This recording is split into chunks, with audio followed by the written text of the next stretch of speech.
Hi, boys and girls. Hi to all parents. I hope everyone is having a great day. So, I just wanted to come on to explain how to use and navigate the Museum of Natural History, the virtual reality site here, and just some little tips that I have found just playing around and exploring with this here. So, I hope this video helps you, and let's get started. So if once you boys and girls and parents, I will put the link on our Google Classroom. And once you click on the link here, you will be navigated and directed to the lobby. So it's very, very easy to use this site. Something that Mrs. Smith and I found out together is that if you have any actual virtual reality goggles or anything like that at home, you can actually navigate the museum using those goggles too.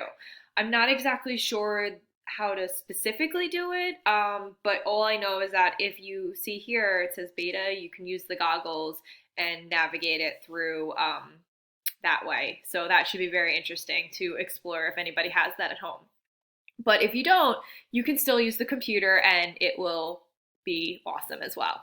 So here on the top right, we have our map. We have ground, first, and second. We will be sticking to the first floor and second floor for the scavenger hunt.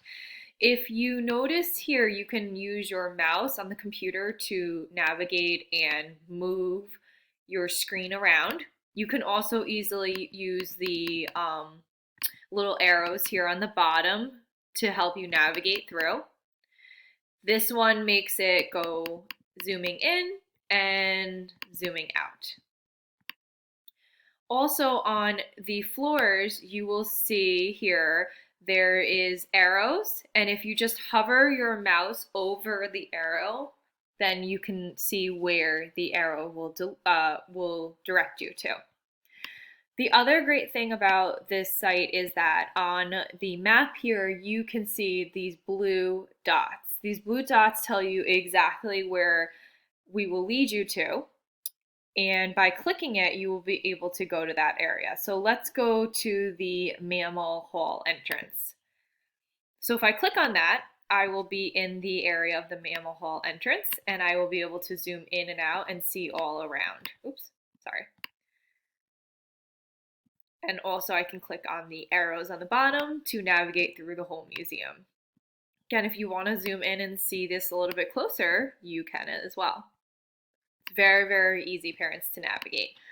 The great thing I also like about this too is that if you've been to a specific area, you will see there's a check sign, and that means that you've already been there and they check it off for you. So again, we have like the Jurassic area here, and I want to click on it. I can just click on, oops, I'm sorry, the area, and it will bring me right to the place.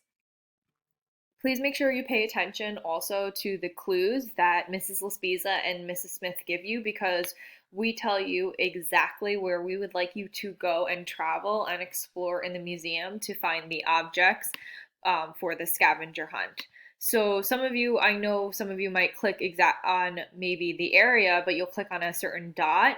Make sure you hover over your dot and see what area you are in the museum, and make sure it matches the clues too.